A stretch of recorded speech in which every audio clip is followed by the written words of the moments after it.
पर बेरूत पर हमले का वीडियो यहां पर सामने आया है और ये वीडियो कहीं ना कहीं ये बता रहा है कि कितना भयानक ये हमला रहा है। बेरूत के अल बशूरा में हमला हुआ है।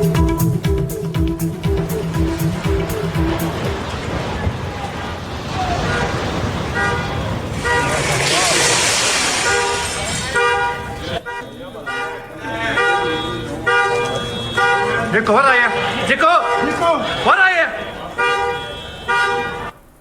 तो किस तरह की अफरा तफरी वहां पर इस वक्त मची है, देखिए आप।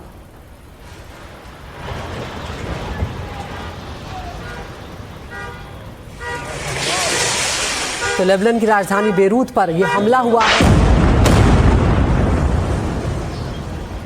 और इस हमले से पूरी इमारत जो है वो ढह गई है, नेस्तनाबूद हो गई है। धुएं का बड़ा गुबार यहाँ पर नजर आ रहा है।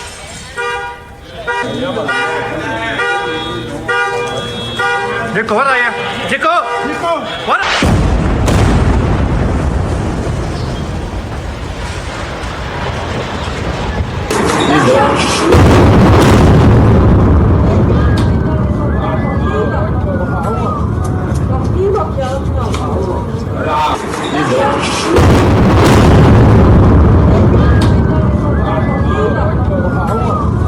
एक्सक्लूसिव तस्वीरें इस वक्त आपको दिखा रहे हैं जो लेबनान की राजधानी बेरूत से सामने आई है। ये एक भयावह हमला यहाँ पर हुआ है। हम जानते हैं कि लगातार हिजबुल्लाह के ठिकानों पर इजरायली सेना जो है हमले करती रहती है, उस तरह के दावे वो करती रहती है कि बड़े नुकसान वहाँ पर पहुँचाए हैं। और एक ये नई तस्वीर सामने आई है बेरूत से, जो इसमें इमारत को निशाना बनाया गया है। सेंट्रल बेरूत में ये है और आप उस धमाके को सुन सकते हैं। आसपास का पूरा इलाका यहाँ पर दहल गया है।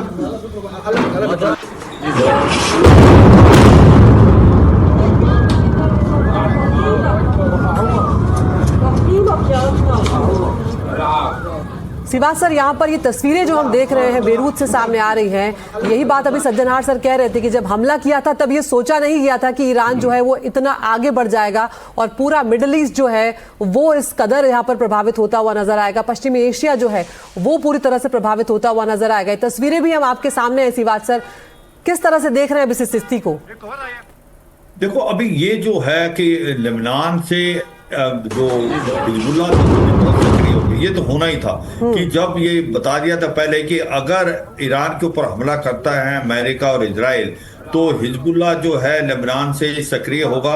और होती रिबल हैं जो कि रेड सी में, और दोनों हो गए हैं। कहीं ना कहीं रेड सी में इतने नजर नहीं आ रहे हैं होती रिबल, मगर जो हिजबुल्लाह है वो हमले कर रहा है नॉर्थ इजराइल पे और काफी सटीक हमले किए। उसने आर्टी का फायर भी किया और इजराइल की जो फौज है वो ग्राउंड ऑपरेशन कर रही है सदर लेबनान में, उनको धकेलने की कोशिश कर रही है।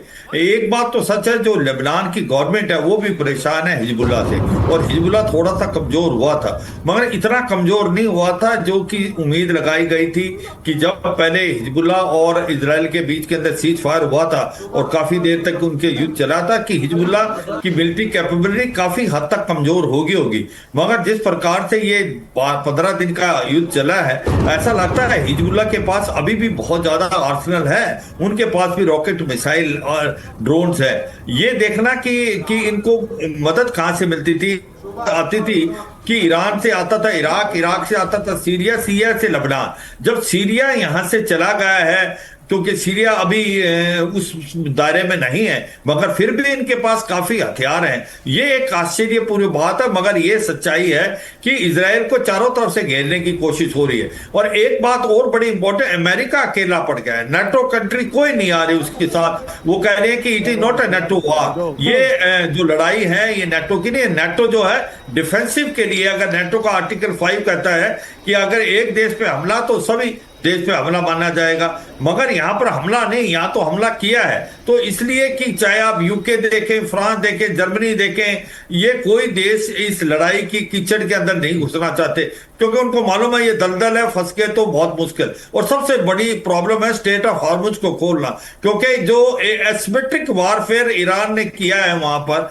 उससे अमेरिका की भी जो सबसे बड़ी नेवी है वो भी कुछ नहीं कर पा रही कि स्टेट ऑफ हॉर्मुज को खोले। क्योंकि जिस प्रकार से उसने उसने सी माइन लगा दी हैं, उसके बाद उसने जो स्पीड बोट लगाई हैं जिनके अंदर एक्सप्लोसिव है, और तीसरा ड्रोन का इस्तेमाल कर रहा है। तो मुझे लगता है ये लड़ाई एक बड़ी अलग टाइप की लड़ाई देखी जाएगी आने वाले टाइम में। असिमेट्रिक वारफेयर है और इकोनॉमिक वारफेयर है, जहां इकोनॉमी को ज्यादा इंपैक्ट किया है। जिस प्रकार से पूरा ऑयल और जो गैस है नहीं आने से ये पूरे साउथ ईस्ट एशिया की इकोनॉमी भी काफी हद तक इंपैक्ट हुई है। और ये भी सच्चाई है कि ये लड़ाई रुकने का नाम नहीं ले रही, इसकी इंटेंसिटी बढ़ रही है। और सबसे बड़ी प्रॉब्लम है अमेरिका को एंड स्टेट नहीं पता। एंड स्टेट क्या होगी ये नहीं पता डोनाल्ड ट्रंप को। वो अपने जो गोल पोस्ट चेंज करते रहते हैं, कभी कहते हैं न्यूक्लियर वेपन और मिसाइल, और वो कहते हैं कि रेजिम चेंज करेंगे। अब रेजिम चेंज की बात नहीं हो रही, कहीं ना कहीं खर्क आइलैंड को लेने की बात हो रही है। वो इतना आसान नहीं होगा अमेरिका के लिए। तो मुझे लगता है एक बड़ी अजीब सी सिचुएशन अमेरिका के लिए आगे।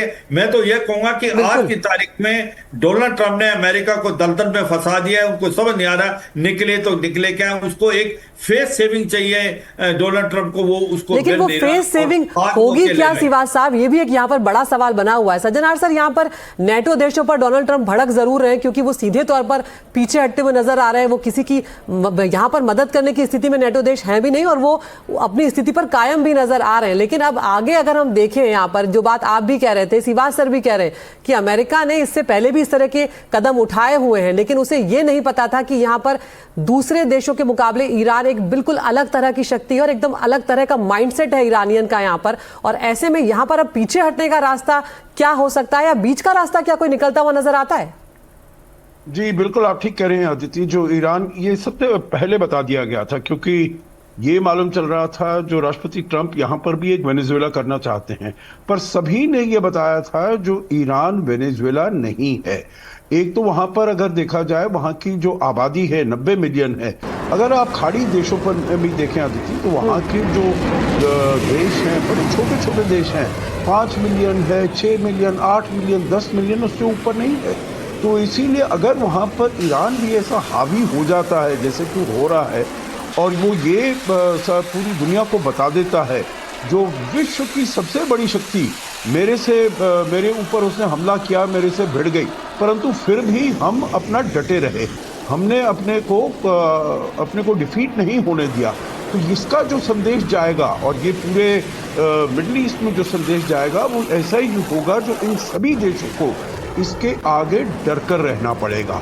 इसके आगे, क्योंकि अभी भी आपने देखा है जो अब ईरान केवल वहाँ पर अमेरिकन बेसिस पर हमले नहीं कर रहा है, वो तो ऐसे बताया गया है जो दुबई के ऊपर ही उसने सबसे ज़्यादा मार जो उसने मारी है दुबई और यूनाइटेड अरब एमिरेट्स के कंस्टिट्यूएंट्स पर मारी है, और उसमें करीब 1600-1700 उसने रॉकेट्स, मिसाइल्स और ड्रोन्स वहाँ फायर किए हैं।